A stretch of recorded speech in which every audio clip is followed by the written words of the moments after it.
지금까지 우리가 마태복음을 계속 살펴보고 있는데요. 마태복음 그 내용을 통해서 예수 그리스도가 메시아 되신다라고 하는 것을 가르치시고 또 우리에게 여러 기사와 이적을 통해서 나타내 보여주시고 있습니다. 우리가 잘 아는 것처럼 지난주에도 다윗의 자손으로 오시는 이여라고 이야기했죠. 다윗의 자손으로 오신다라고 하는 의미는 예수님은 메시아다라고 하는 의미를 가진다고 말씀드렸습니다. 그래서 우리의 믿음이라는 것이 단지 내가 부족하고 내가 소원하는 것을 채우는 분으로 하나님을 생각하고 예수님을 생각하는 것이 아니라 예수님이 나의 구주가 되시고 메시아가 되시고 그리고 그분이 하나님 나라의 왕이 되신다 하는 그러한 온전한 고백이 우리 가운데 있어야 할 것을 말씀드렸습니다. 이렇게 그 말씀을 이 마태복음의 말씀을 이제 앞으로 계속 살펴보는데 이 마태복음의 말씀을 이해하기 위해서 우리가 큰 틀에서 하나 또 이해해야 될 내용이 있습니다. 그것은 무엇이냐면 마태복음은 예수님의 5번의 설교로 구성이 되어져 있습니다. 물론 그 사이사이에 사건들, 기적들도 있지만 특별히 예수님의 그 설교의 내용들이 5번에 걸쳐서 나타납니다. 산상수훈이 나타나고요. 그 다음에 12 제자들에 대한 선교 파송 설교가 10장부터 이제 또 기록되어져 있습니다. 천국 비유의 말씀 13장에 기록되어져 있고요. 그리고 교회에 대한 삶의 원리를 나타내주는 말씀이 18장에 또 기록되어져 있습니다. 그리고 종말에 대한 말씀을 해주시는 것이 24장에서부터 25장에 걸쳐서 나타나 있는데요. 이렇게 예수님의 설교 5편이 마태복음에 기록되어져 있습니다. 이제 이 이야기를 제가 왜 말씀드리냐면 이러한 설교가 진행될 때마다 거기에 그 설교의 내용을 설명해 주기 위한 하나의 그 서론적인 말씀들이 나타나고 있는 걸 볼 수 있습니다. 마태복음 4장으로 한번 가서 보시면 마태복음 4장 23절에 가서 보시면 우리 앞에 있습니다. 한번 또 다 같이 읽겠습니다. 예수께서 온 갈릴리에 두루 다니사 그들의 회당에서 가르치시며 천국 복음을 전파하시며 백성 중에 모든 병과 모든 약한 것을 고치시니 이렇게 말씀하고 그 다음에 나오는 내용이 뭐냐니까 마태복음 5장, 6장, 7장의 산상수훈의 말씀이에요. 예수님의 설교의 내용이 시작되는 것이죠. 그리고 이 산상수훈의 내용뿐만 아니라 동시에 그 다음에 나오는 게 무엇입니까? 우리가 지금까지 살펴본 것처럼 8장, 9장에 나오는 기사와 이적을 이야기하고 있죠. 그래서 여기 보면 주님께서 회당에서 가르치시며 라고 하는 말씀, 뭘 가르치셨을까요? 하나님 나라에 대한 복음을 가르치신 것이죠. 산상수훈에 그 내용들이 다 나타나고 있는 거예요. 그리고 또 뭐라고 얘기합니까? 모든 병과 약한 것을 고치셨다 이렇게 이야기하고 있습니다. 그것이 8장, 9장에서 예수님이 기적을 행하시는 사건을 통해서 설명되는 것이죠. 그런데 이러한 가르치시는 것 그리고 이렇게 고치시는 그 내용들이 전부 무엇과 연결되어 있는 거냐면 천국 복음을 전파하는 거하고 연결되어 있다 이렇게 얘기해요. 천국 복음을 전파하는 것이다. 여러분 예수님이 가르치시는데요. 그냥 도덕 선생님으로 윤리 선생님으로 가르치시는 게 아니에요. 이 땅에서 어떠한 사람으로 살아가야 될까 지혜자의 의미를 가지고 그 백성들을 가르치신 것이 아니에요. 예수님은 철저히 하나님 나라의 복음을 가르치신 거예요. 또한 예수님께서 고치시는데 단지 기적을 보여주시고 신비주의적 요소를 드러내기 위해서 예수님께서 그런 일을 행하신 것이 아니시죠. 그런 일들은 무엇입니까? 하나님 나라의 복음 전파를 위해서 연약한 이들을 고쳐주시고 병에 걸린 사람들을 낫게 해주시는 그런 일을 행하신 것이죠. 어떤 분이 이런 질문을 했습니다. 목사님, 지난주에 두 맹인이 다윗의 자손이여 하고 메시아를 고백했어도 결국에는 자신의 눈을 보게 해달라는 그런 간구 아니었습니까? 그리고 예수님께서도 그 간구에 결과적으로는 눈을 뜨게 해주셨다는 것이죠. 맞는 말씀입니다. 육체적 필요를 주님께서 치료해 주시죠. 그렇지만 이 사건 자체를 목적으로 삼지 않는다는 거예요. 그러면 거기에 더 깊은 의미가 무엇입니까? 영적으로 소경된, 영적으로 문제가 있는 그러한 질병의 원인을 예수님께서 해결해 주신다는 것이죠. 하나님의 나라가 임하고 하나님의 구원이 선포되었다는 것을 말씀해 주고 있는 것입니다. 그러니까 고치는 것 자체가 중요한 게 아니라, 그것이 본질이 아니라, 예를 들면 문둥병자를 고치는 일들이라든가 혈루병 앓는 여인을 고치는 일들은 죄로 말미암아 더러워진 그 영혼을 하나님께서 치유해 주시는, 거룩하게 회복시키시는 그러한 내용들을 우리에게 말씀해 주고 있는 것이죠. 죽은 소녀를 살리시는 일들은 무엇입니까? 영적으로 죽어 있는 그 영혼을 예수 그리스도께서 살리신다고 하는 그러한 내용들이 더 근본적으로 그 가운데 주된 내용으로 자리 잡고 있다는 것입니다. 여러분, 이렇게 산상수훈의 말씀, 그리고 예수 그리스도의 기사와 이적을 통해서 예수님이 메시아이다라고 하는 것을 드러내주면서 그 9장까지의 말씀을 마감하면서 또 한 번 마태는 35절을 우리에게 설명해 주고 있는 것입니다. 35절 다시 한번 읽어보시면, 예수께서 모든 도시와 마을에 두루 다니사 그들의 회당에서 가르치시며 천국 복음을 전파하시며 모든 병과 모든 약한 것을 고치시니라 그랬어요. 자, 이 말씀이 우리가 조금 전에 읽었던 마태복음 4장 23절의 말씀하고 같습니까? 다릅니까? 같습니다. 그러니까 지금 마태복음 4장 23절에서 하신 이 말씀의 내용을 가지고 거기에 어떤 내용들이 들어가는지를 마태는 쭉 설명을 하고요. 그 다음에 다시금 그것을 마감하기 위해서 마태복음 4장 23절에서 말씀했던 그 내용을 오늘 9장 35절에서 다시금 언급해주고 있는 것을 보는 것이죠.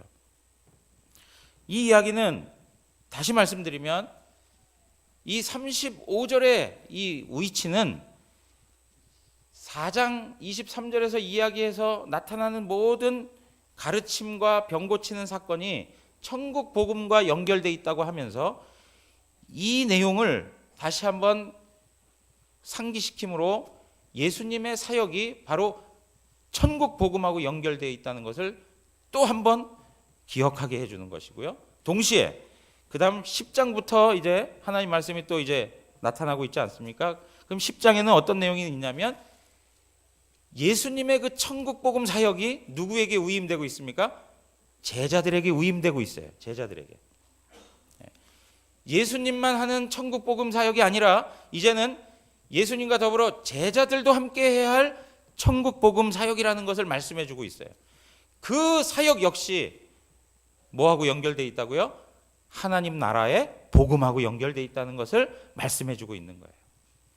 그러니까 오늘 35절에 있는 말씀은 앞에서 이야기했던 내용을 다시 한번 정리해 주면서 동시에 제자들이 예수님으로부터 위임받는 그 말씀, 그리고 제자들이 예수님으로부터 위임받았던 천국 복음의 사역 또한 같은 맥락에서 이어지는 그러한 사역임을 우리에게 설명해 주고 있는 것입니다.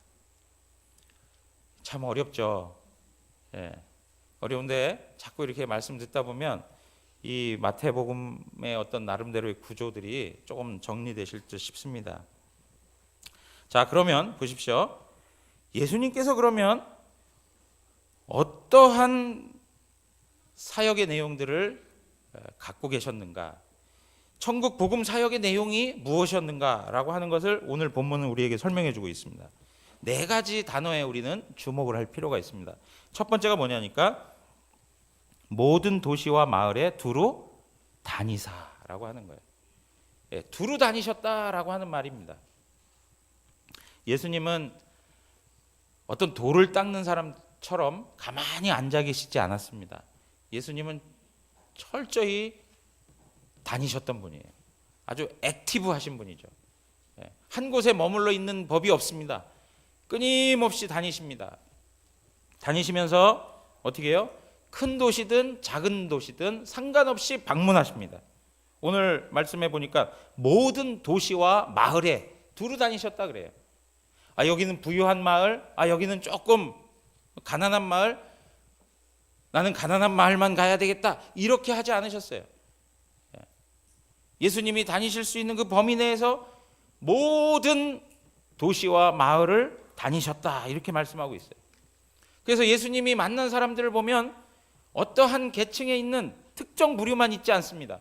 항상 부자도 있고 또 그 반면에 가난한 이도 있습니다. 관원도 있고 또 어부도 있습니다.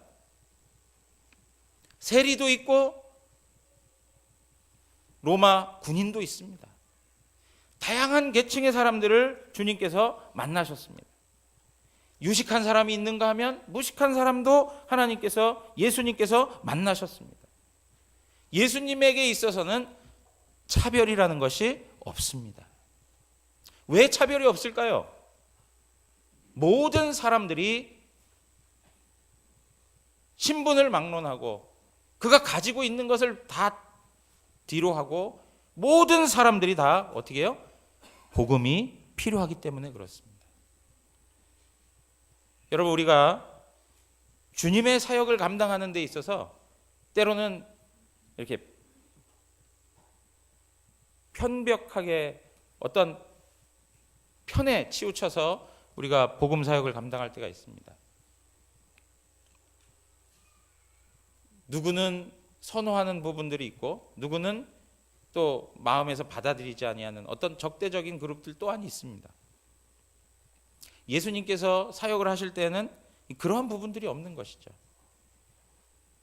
물론 바리새인, 서기관들 예수님께서 책망하셨지만 그럼에도 불구하고 예수님에게 찾아와서 예수님에게 질문을 던졌던 그러한 율법사들의 그 모습들을 보면 예수님이 넉넉히 다 받아들이시고 상대해 주시는 것을 볼 수 있습니다. 오늘 우리의 마음 가운데는 늘 편향적인 그러한 모습들이 있습니다. 그렇지만 우리가 분명히 알아야 될 건 뭐냐면 천국 복음을 맡은 하나님의 사람으로서 편향성을 가져서는 안 된다는 거예요. 우리 인간은 다 그걸 갖고 살아요. 제 안에도 그런 것이 있어요. 더 선호하고 덜 선호하는 그런 기호가 있어요. 그렇지만 복음에 있어서는 모든 사람들이 다 복음을 필요로 하고 있기 때문에 어느 누구에게 찾아가야 되는 그런 사명과 그러한 책임이 우리에게 있다는 것입니다. 우리 가운데 담을 쌓고 있는 부분들이 있다면 하나님 앞에서 이 내용들이 다 허물어지기를 바랍니다. 사람 한 사람 한 사람 보면서 선입견을 가지고 대하는 그런 우리의 모습들이 있다는 거죠.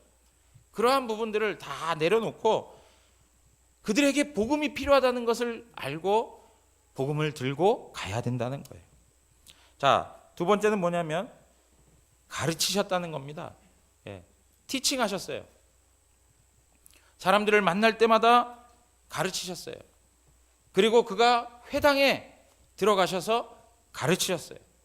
여러분, 회당은요 굉장히 중요한 역할을 하는데 왜 중요한 역할을 하냐면 성전 예배가 이스라엘 백성들에게 있어서는 중심이었습니다. 근데 이 성전 예배가 갑자기 예수님 오셔가지고 초대교회의 예배 형태로 변화하기가 쉽지 않습니다. 그런데 하나님께서 어떻게 하셨냐면 이 성전 예배 이 내용을 바벨론 포로를 통해서 완전히 다 무너뜨리시고 어떤 일을 하셨어요? 회당 중심의 신앙교육을 세우셨어요. 그래서 회당에 모여가지고 유대인들은 하나님의 말씀을 읽고 그 말씀을 낭독하고 그 말씀을 해석해주는, 그래서 그 해석을 통해서 가르침을 받는 그러한 일들이 그 유대인들 가운데 있었던 것이죠. 그런 회당 중심의 신앙교육과 예배가 무엇으로요? 오늘날 우리의 예배로 이어져 내려오고 있는 것입니다. 그래서 초대교회에 하나님 앞에 드렸던 그 예배의 내용들, 그 내용들은 전부 회당에서 드렸던 방식을 적용하여서 우리 가운데 나타난 하나의 예배적 규범이었다는 것이죠. 이런 부분에서 이 회당 역할이라고 하는 것, 하나님께서 역사를 이루어 가시는 데 있어서 그냥 급격하게 변화를 두지 아니하시고 성전 예배, 그 중심되었던 성전 예배를 다 무너뜨리고 그리고 나서 회당이라고 하는 걸 통해서 그 다음 예수 그리스도 안에, 기독교회 안에 기독교회가 가지고 있는 예배의 모범을 세워 오셨다는 것입니다. 아무튼 이렇게 예수님께서는 회당에 가셔서 말씀을 전하시는데 그 말씀이라는 게 전부 뭐 어떤 말씀이에요? 천국 복음에 대한 가르침이에요. 그래서 우리가 믿음이 자라간다라고 할 때는 하나님의 말씀의 가르침을 받을 때 믿음이 자라가는 거예요. 우리 성도님들 안에 목사님 전 믿음이 없어서 큰일 났어요. 그러면 믿음을 세워가기 위해서 우리가 해야 할 일들이 있는데 그 일들은 하지 않으면서 믿음이 없어요 이렇게 얘기하시는 분들이 있어요. 그 중에 가장 중요한 일이 뭐예요? 하나님의 말씀을 통해서 가르침 받는 거예요. 가르침 받는 거예요. 그럴 때 믿음이 우리 가운데 생겨나게 되는 것입니다. 믿음은 들음에서 난다. 들음은 그리스도의 말씀을 통해서 주어지는 것입니다. 자, 세 번째, 예수님께서 어떤 일을 하셨느냐? 천국 복음을 전파하셨다 이렇게 이야기합니다. 여기 전파하셨다라고 하는 말을 영어로는 뭐라고 얘기했냐면 preaching이라는 단어를 썼어요. preaching. 선포하십니다. 선포. 천국 복음을 선포하셨습니다. 회개하라, 천국이 가까웠느니라, 하나님의 나라가 임하였다 하고 선포하십니다. 그들의 이해, 그들의 어떤 깨달음 이런 걸 다 떠나서 있는 그 사실을 선포하셨습니다. 이해의 문제를 떠나서 선포하셨다는 거예요. 여러분, 우리가 하나님의 말씀을 들고 나가서 예수 그리스도께서 하셨던 이 사역을 감당하는 데 있어서 가르치는 사역도 중요하지만 동시에 어떤 사역이 중요해요? 선포하는 게 필요해요. 선포. 삼위일체가 이해로 되어집니까? 예수님이 죽었다 살아나신 게 우리의 이성으로 받아들여질 수 있습니까? 받아들여질 수 없습니다. 예수 그리스도가 죽었다가 살아나셨다라고 하는 말씀을 선포했습니다. 초대교회 모든 사도들은 예수 그리스도가 죽으셨다 살아나셨다고 하는 선포를 했다는 거예요. 설교 사역의 내용도 동일합니다. 선포예요, 선포. 우리의 이해를 떠나서 예수 그리스도 그분이 행하신 일을 그대로 선포할 때 성령께서 그 가운데 역사하시고 그것이 내 것으로 믿겨지게 되는 것이죠. 삼위일체가 믿겨지지 않아서, 이해되지 않았다는 표현이 맞죠. 참 고민도 많이 해봤습니다. 근데 어느 세월 지나니까 그냥 믿겨지더라고요. 이렇듯 예수님께서는 하나님 나라의 복음을 선포하셨습니다. 오늘 우리가 주 예수 그리스도의 복음의 능력을 선포해야 됩니다. 하나님의 나라가 우리 가운데 임한 것을 선포해야 됩니다. 그리고 하나님의 구원이 시작된 것을 선포해야 됩니다. 우리가 예수 그리스도를 통해서 죽었다가 살아날 수 있다는 것을 선포해야 됩니다. 그런 선포가 필요해요. 자, 그 다음에 예수님께서 하신 일 또 하나가 무엇입니까? 오늘 보니까 고치셨다 그래요. 힐링 하신 거죠. 예수님께서 사람들의 연약함과 병든 것을 고쳐주셨습니다. 우리가 지난주에도 말씀을 찾아 살펴봤지만 이러한 일들은 메시아가 이 땅에 오셔서 하실 일들로 구약 성경에서부터 기록되어져 있습니다. 예수님이 메시아임을, 하나님의 나라가 이 땅에 임하였음을, 예수님께서는 연약한 사람들을 고쳐주심으로 그 모든 모습을 보여주셨습니다. 이러한 모습을 통해서 또 하나 예수님께서 우리에게 나타내 보이시고 싶어하는 게 뭐냐니까 하나님의 마음인 거예요. 연약한 사람들, 병에 걸린 사람들을 보시면서 긍휼히 여기시는 하나님의 마음, 그것이 바로 병 고치는 역사로 나타나는 것이죠. 살아계신 하나님 아버지의 마음, 그 마음은 긍휼의 마음입니다. 자비의 마음입니다. 그래서 연약한 이들, 아파하는 이들, 고통 중에 있는 이들, 신음하는 이들을 외면할 수 없던 것이죠. 그들을 고쳐주심으로 그들에게 하나님의 나라가 이 땅에 임하였다는 것을 보여주셨습니다. 여러분, 오늘날도 마찬가지입니다. 성령 안에서 우리가 하나님이 주신 은사를 가지고 그 가운데 연약한 이들, 병든 이들, 주 예수의 이름으로 기도할 때 주님께서 치유의 은혜도 허락해 주시는 줄 믿습니다. 그걸 통해서 하나님의 긍휼하심을 배워야 되는 거예요.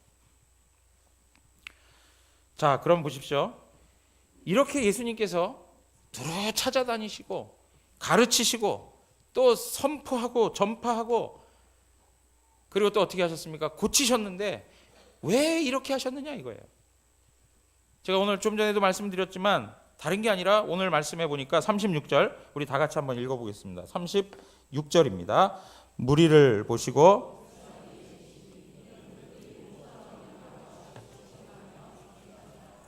여기 보시면 뭐라고 나와 있습니까? 무리를 보셨는데 예수님 마음 가운데 무슨 마음이 생겼어요?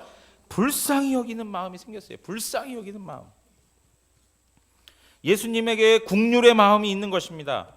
여기 불쌍히 여긴다라고 하는 말은 고통을 함께 당한다라고 하는 말이에요. 고통을 함께 당한다. 그 아픔을 함께 느끼는 거예요. 그걸 불쌍히 여긴다 그래요. 개역 개정 성경에는 더 어렵죠. 민망히 여기사 이렇게 표현되어 있었어요. 개역 한글 성경에는요. 근데 오늘 이 표현이 불쌍히 여긴다 이렇게 표현되어 있는데 이것은 그 한 사람의 고통과 아픔을 함께 느끼는 거예요. 함께 느끼는 거예요. 그런데요, 이 말을 조금 더 이렇게 살펴봤더니 어떤 의미를 가지고 있냐면 여러분 그런 말 들어보셨죠? 애끓는다라고 하는 표현. 그 표현은 창자가 끊어질 것 같은 그런 아픔을 이야기하는 거예요. 창자가 끊어질 것 같은. 오늘 여기 이 불쌍히 여기신다라고 하는 이 단어가 가지고 있는 의미는 창자가 끊어질 것 같은 아픔을 느꼈다는 표현이에요. 창자가 끊어질 것 같은 아픔이라고 하는 것은 정말 우리 속 깊이 큰 고통이 느껴지고 있다는 그런 고백인 것이죠. 제가 예전에 한번 말씀드렸던 것 같아요. 우리 둘째 아이가 갓난아기 때 이유도 없이 그냥 막 우는 거예요. 도대체 왜 울까? 자지러지게 울어요.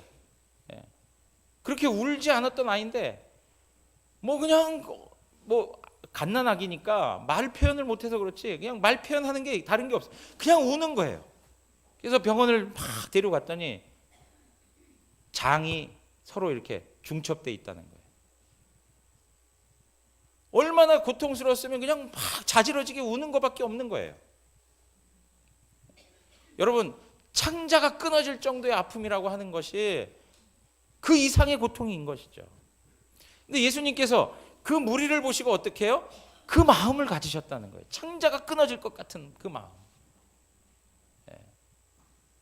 얼마나 우리 주님께서 그 무리를 불쌍히 여기셨는지 이해가 되시겠습니까? 그런데 여러분 보세요. 왜 예수님께서 그들의 모습을 보시고 불쌍히 여기셨을까? 그들이 어떤 상황이길래 그들을 불쌍히 여겨야만 했을까? 오늘 성경에 말하기를 뭐라고 얘기합니까? 고생하며 기진하였다. 그래요. 고생하며 기진하였다. 여러분, 여기 고생한다라고 하는 헬라어 단어는 스쿨로라고 하는 말에서 나왔어요. 스쿨로. 이 스쿨로라고 하는 말은 어떤 의미를 가지고 있냐면 가죽이 홀딱 벗겨졌다라고 하는 얘기예요. 여러분, 양 한 마리가 가죽이 홀딱 벗겨졌다. 아주 비참한 상태인 거죠. 완전히 가죽이 홀딱 벗겨지고 털이 완전히 벗겨진 상태를 말해주고 있는 거예요. 난도질 당한 상태, 그런 의미가 여기에 담겨 있어요.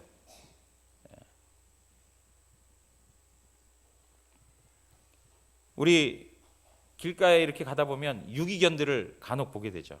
유기견들 보면 어떤 개들은 완전히 털이 다 빠져가지고요, 빼짝 말라가지고, 정말 이렇게 보기만 해도 불쌍한 그런 개들도 있어요. 어떤 분들은 그런 개들만 또 잘 데려다가 또 회복시켜가지고 좋은 일들 많이 하시는데요. 바로 이제 그런 단어적 의미를 가지고 있는 것이죠. 그리고 거기에 나오는 기진한다라고 하는 말, 헬라어로 립토라고 하는 말을 사용해요. 근데 이 단어가 가진 말은 뭐냐면 기가 완전히 꺾인 상태를 말해요. 완전히 기가 꺾여서요, 그냥 널브러져 있는 상태를 이야기해요. 마치 죽은 시체처럼 그냥 땅바닥에 그냥 버려진 상태. 그런 상태가 바로 기진함이라고 하는 의미예요. 여러분 보십시오. 예수님께서 그 무리를 보실 때 양 한 마리가 광야 한복판에서 가죽이 벗겨지고 완전히 힘을 다 잃어버리고 그냥 그 길바닥에 내팽개쳐져 있는 그러한 모습을 보고 있는 거예요. 가련함이죠. 그렇게 널브러져 있는 양 한 마리에게 주어지는 운명이 무엇일까요? 다른 게 아니라 야수들의 밥, 그냥 먹잇감이 될 수밖에 없는 것이죠. 그 짐승들이 이게 웬 떡이냐 하고 달려드는 것이죠. 이러한 아픔의 상태, 이러한 비참함을 가지고 있었다는 것을 말해주고 있는 것입니다. 이러한 무리들을 보시고 예수님께서는 창자가 끊어질 정도의 그 불쌍함을 느끼셨다는 거예요. 여러분, 이들이 왜 고생하며 왜 기진할 수밖에 없었을까요? 오늘 성경의 말씀 보면 36절 후반부에 목자 없는 양이 되었기 때문에 그렇다, 이렇게 말씀하고 있어요. 목자 없는 양처럼 되었기 때문에,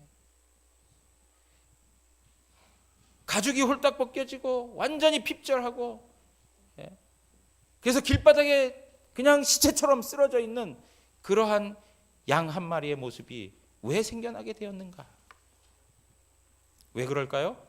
목자를 잃었기 때문에, 목자가 없기 때문에 그러한 일들이 발생했다는 것입니다. 여러분, 구약 성경에는 이스라엘의 영적 상태를 두고 이야기할 때 목자가 없는 양으로서 비유할 때가 참 많았습니다. 스가랴 10장 2절에 있는 말씀 보면 우리 다 같이 한번 읽겠습니다. 드라빔은 허탄한 것을 말하며 복술자는 진실하지 않은 것을 보고 거짓 꿈을 말한즉 그 의로가 헛됨으로 백성들이 양같이 유리하며 목자가 없으므로 곤고를 당하나니. 여러분, 여기 보십시오. 전부 거짓된 선지자들만 있고 거짓 꿈을 이야기해줘요. 참된 목자가 없다는 거예요. 그러니까 그 양들을 우위로 해줄 길이 없어요. 백성들이 모처럼요 양처럼 유리하는 자가 돼요. 목자가 없으므로 곤고함을 당해요. 이러한 형편에 이르게 되었다는 것이죠. 에스겔 34장 1절에서 6절입니다. 2절부터 읽겠습니다. 2절 다 같이 읽습니다. 인자야 너는 이스라엘 목자들에게 예언하라. 그들 곧 목자들에게 예언하여 이르기를 주 여호와께서 이같이 말씀하시되 자기만 먹는 이스라엘 목자들은 화 있을진저 목자들이 양떼를 먹이는 것이 마땅하지 아니하냐. 거기까지요. 여러분 보세요. 여기 보니까 이스라엘 목자들이 화가 있다 그래요. 어떤 목자들입니까? 자기는 먹고 양떼는 돌보지 아니하는 목자들. 그런 목자들에게 하나님의 심판이 있다 이렇게 얘기하는 거예요. 양떼를 돌보지 아니하는 목자는 왜 필요한 겁니까? 양떼를 위해 존재하는 것이죠. 그런데 그 양떼를 돌보지 않는 목자가 있다면 그 목자는 있을 필요가 없는 것이죠. 그런 목자가 있다. 3절 다 같이 읽겠습니다. 3절 너희가 살찐 양을 잡아 그 기름을 먹으며 그 털을 입되 양떼는 먹이지 아니하는도다. 오히려 양을 잡아가지고 자기의 배를 채우고 자기의 옷을 만들어 입어요. 그런데 양떼는 먹이지 아니한다 이렇게 얘기하고 있어요. 4절 다 같이 읽겠습니다. 너희가 그 연약한 자를 강하게 아니하며 병든 자를 고치지 아니하며 상한 자를 싸매주지 아니하며 쫓기는 자를 돌아오게 하지 아니하며 잃어버린 자를 찾지 아니하고 다만 포악으로 그것들을 다스렸도다. 여러분 여기 보세요.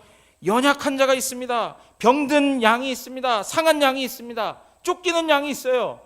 잃어버린 양이 있는 거예요. 그런데 목자가 어떻게 해요? 돌아보지 않아요. 신경 쓰지 않아요. 목자가 있지만 목자가 없는 그러한 형편에 놓여 있다는 것을 말해주고 있어요. 그래서 5절에 가서 보니까 목자가 없으므로 그것들이 흩어지고 흩어져서 모든 들짐승의 밥이 되었도다. 흩어지고 흩어져 버렸어요. 목자가 없어요. 6절 내 양떼가 모든 산과 높은 맷뿌리에마다 유리 되었고 내 양떼가 온 지면에 흩어졌으되 찾고 찾는 자가 없도다. 찾고 찾는 자가 없어요. 제가 좀 전에 말씀드렸죠. 예수님께서 두루 다니셨다. 사랑하는 성도 여러분, 오늘 이 말씀을 들으면서 저는 제가 목사로서 제 자신에게 다시 한번 정말 하나님께서 맡겨주신 양떼들을 돌보는 그 사명을 하나님 앞에서 잘 감당해야 되겠구나 하는 생각이 들었어요. 참 부족하지만 하나님 앞에서 이러한 목자적 삶을 살아야 되겠구나 하는 생각을 했어요. 그런데 또 하나 생각해야 될 게 있어요. 뭐냐니까 이런 말씀이 나오면 이거는 목사님이나 들어야 될, 이거는 예수님을 두고 얘기하는 것이지 라고 생각해야 할 것이 아니라 하나님께서 우리를 이 세상의 목자로 부르셨어요. 이 세상 그 울타리 밖에 있는 양들 있지 않습니까? 잃어버린 양들, 약한 양들, 어딘가 지금 헤매고 다니는 그 양들, 병들어서 쓰러져 있는 그 양들, 가죽이 홀딱 벗겨져 가지고 널브러져 있는 그 양들을 위해서 하나님께서 우리를 이 세상의 목자로 불러주셨어요. 오늘 이렇게 말씀하시는 내용은 목사에게만 들려줘야 할 말씀이 아니라 오늘 우리들에게 다 들려지고 우리의 마음에 심겨져야 할 말씀인 것입니다. 여러분 민수기 27장 16절에서 17절에 보면 여호와 모든 육체의 생명의 하나님이시여 원하건대 한 사람을 이 회중 위에 세워서 그로 그들 앞에 출입하며 그들을 인도하여 출입하게 하사 여호와의 회중이 목자 없는 양과 같이 되지 않게 하옵소서 그랬어요. 누가 고백한 것인지 아십니까? 모세가 고백한 거예요. 모세가 이제 자기의 후임을 세우기를 위해서 자기 자신의 사역이 이제 마감되어지고 하나님 앞에 부름을 받는 그 순간에 주님 앞에 고백한 거예요. 하나님, 이스라엘 백성들 목자 없는 양과 같이 내버려 두지 마십시오.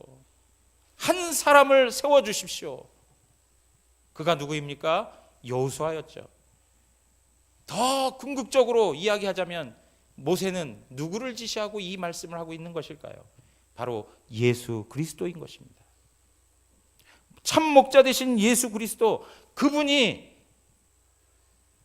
잃어버린 양들을 찾아 이 땅에 오셨다는 것입니다. 사랑하는 성도 여러분, 예수님은 참 목자로 우리에게 찾아오셨습니다. 우리도 이러한 연약함 가운데 있었고 정말 유린당하고 난도질당하고 완전히 비참한 상태에 널브러져 있는 그러한 형편에 있었습니다. 그러한 연약한 존재를 우리 주님께서 불쌍히 여겨주셔서 우리를 살려주시고 회복시켜 주셨습니다. 사랑하는 성도 여러분, 예수님께서는 이 일을 위해서 이 땅에 오신 것입니다. 그리고 예수님은 그렇게 흩어졌던 양들을 찾아내시고 모으시는 하나님이십니다. 여러분, 이사야 54장 6절에서 7절에 있는 말씀 우리 함께 다 같이 읽겠습니다. 여호와께서 이사야 54절에서 6절 7절, 오늘 스크린에 없습니다. 한번 찾아보겠습니다.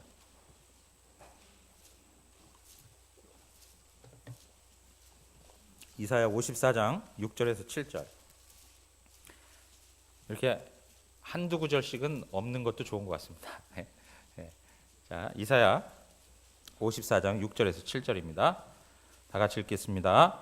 여호와께서 너를 부르시되 마치 버림을 받아 마음에 근심하는 아내 곧 어릴 때의 아내가 되었다가 버림을 받은 자에게 함과 같이 하실 것임이라. 내 하나님께서 말씀하셨느니라.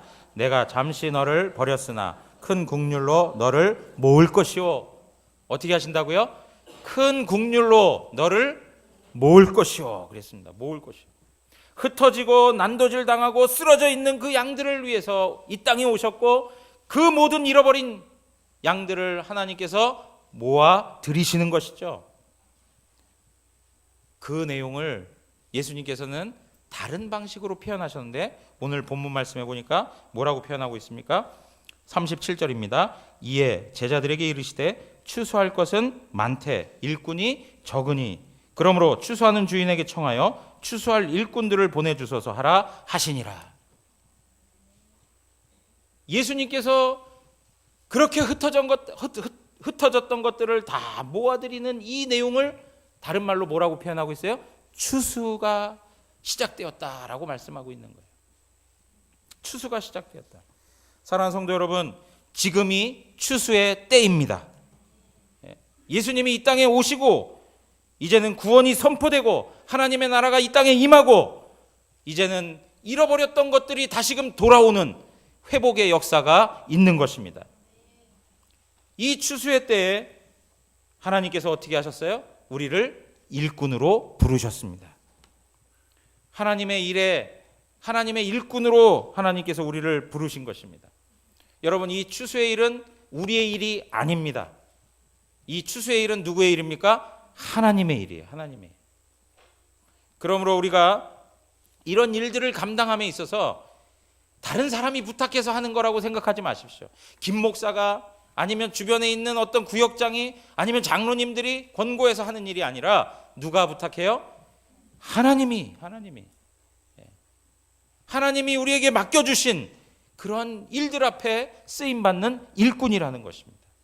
여러분 따라해 보십시오. 나는 하나님의 추수꾼이다. 추수꾼 그러면 부정적인 그런 의미가 있어요. 늘 뭡니까? 이단들이 이런 걸 많이 사용하다 보니까. 근데 성경적이지 않습니까? 우린 추수꾼이에요. 이 일을 위해서 하나님 앞에 부르심을 받았어요.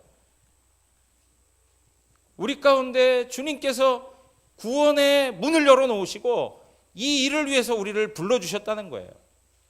하나님 앞에 예배하고 하나님을 높여드리는 거 중요합니다. 그러나 동시에 하나님이 우리에게 원하시는 것이 무엇입니까? 잃어버린 양들, 병들어 있는 양들, 가난한 양들, 그 양들에게 찾아가서 그들을 모아드리라는 거예요. 이러한 일꾼들에게 있어서 중요한 것이 있는데 그게 무엇이냐니까 기도하라는 것입니다. 오늘 말씀해 보니까 추수할 일꾼들을 보내주소서 이렇게 기도하라는 거예요.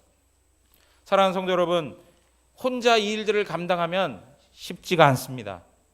우리가 이 일들을 위해서 동력자가 필요합니다. 옆에 계신 한 분 한 분이 동력자입니다. 어떤 분이 어느 날 저한테 찾아왔어요. 목사님, 전도를 마음껏 좀 하고 싶은데 혼자는 참 쉽지 않은 것 같습니다. 함께 할 수 있는 사람만 있다면 참 좋을 텐데. 그래서 누구를 억지로 갖다 붙여주기도 어렵고, 저도 그래서 알았습니다. 한번 찾아보죠. 그리고 한번 살펴본 적이 있어요. 근데 쉽지 않아요. 근데 이 문제를 놓고 그 본인이 하나님 앞에 기도하기 시작했어요. 그리고 구역 모임에서도 내가 이런 기도 제목이 있는데 함께 기도해달라고 했어요. 그러다 보니까 이게 또 서로 전달되잖아요. 그래가지고 한 사람이 자원하는 마음으로 내가 집사님하고 같이 전도하겠다고 나서는, 그래서 둘이 짝이 돼가지고 열심히 전도하는 일들이 있었어요. 여러분, 하나님 앞에서 이 선한 마음을 품고 하나님이 맡겨주신 이 사명 앞에 헌신하고 기도해 보세요. 그러면 거기에 따른 필요한 것들도 하나님이 공급해 주실 줄 믿습니다. 공급해 주세요. 우리가 하지 않아서 문제예요. 마음에 품지 않아서 문제예요. 지난번에 그 교사 수련회 때 강사로 오신 최가나 목사님 말씀이, 그분이 이제 학교 선생님이신데요. 그 학교를 위해서 그냥 끊임없이 기도했대요. 그 학교가 복음화될 수 있도록 계속 기도했대요.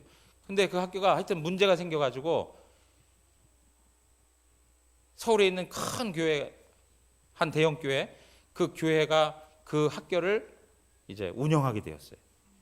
그러면서 한순간 다 그 학교가 미션 스쿨이 돼버렸어요. 하나님께서 하시는 일이 참 놀랍습니다. 10여 년 이상을 하나님 앞에 기도했다는 거예요. 사랑하는 성도 여러분, 하나님께서 마음을 정하고 하나님의 은혜를 구하며 하나님 나라의 이 사명을 위해서 사역하고 헌신하는 그러한 사람들에게 하나님이 그 갈 길을 허락해 주시고요, 길을 열어주셔서 함께 걸어갈 수 있는 동력자들도 허락해 주시는 줄 믿습니다. 그걸 믿고 가셔야 돼요. 오늘 우리가 기도할 때 또 한 가지 중요한 기도의 제목이 있습니다. 그건 무엇이냐면 우리 안에 주님의 마음이 있어야 된다는 거예요. 우리가 이렇게 예수님의 이 사역을 감당하기 위해서, 나가서 복음을 증거하는 사역을 감당하기 위해서 가장 절실히 필요한 것은 다른 게 아니라 예수님의 긍휼히 여기는 마음이 있어야 돼요. 한 영혼을 바라보면서 창자가 끊어질 정도의 아픔이 우리 가운데 다가와야 돼요. 목사인 저도 그 문제가 없어서 하나님 앞에 회개할 때가 많아요. 하나님, 목사가 어찌 이렇게 긍휼의 마음이 없습니까? 한 영혼을 바라보면서 그 영혼 깊은 곳에 신음함과 그 통곡과 그 애통함, 그 가련함을 바라봐야 되는데 그것을 바라보지 못하는 이 인간적인 모습들, 이 싸늘함들, 이 냉정함들, 대구 영안교회 우리 모든 성도님들은 하나님 앞에서 이 긍휼의 마음을 품고 나가기를 원합니다. 우리의 싸늘함, 우리의 차가움들, 이런 거 다 우리 마음에서 사라지고 한 영혼을 바라볼 수 있는 그 간절한 마음. 예수님께서 어떻게 하셨습니까? 한 영혼 한 영혼을 위해서, 우리같이 죄 가운데 있는 영혼을 위해서 고난의 길을 가시고 십자가를 지시고 십자가에서 비참하게 처형당하는 그러한 아픔까지 감당하셨습니다. 결국에는 죽음까지 감당하는 은혜를 베풀어 주셨습니다. 사랑하는 성도 여러분, 우리가 예수님처럼 그 정도까지 나갈 수 없다 하더라도 우리가 지금부터 하나님 앞에 기도했으면 좋겠습니다. 하나님, 내 안에 예수님의 마음을 더하여 주시옵소서. 긍휼의 마음을 더하여 주시옵소서. 그 마음 가지고 한 영혼 한 영혼을 바라봐야죠. 하나님께서 우리를 이 시대의 목자로 세워주셨는데 참 목자 되신 예수 그리스도를 만나도록 우리가 안내 역할을 해야 될 것 아닙니까? 오늘 이러한 은혜가 우리 모든 성도님들 삶에 아름답게 세워지고 정말 목자가 없어서 유리하며 방황하는 수많은 영혼들에게 참된 목자를 안내할 수 있고 소개할 수 있는 그러한 작은 목자들로 하나님 앞에 세워지는 우리 영안교회 되시기를 주님의 이름으로 축원합니다. 다 같이 일어나셔서 찬양하고 기도하겠습니다.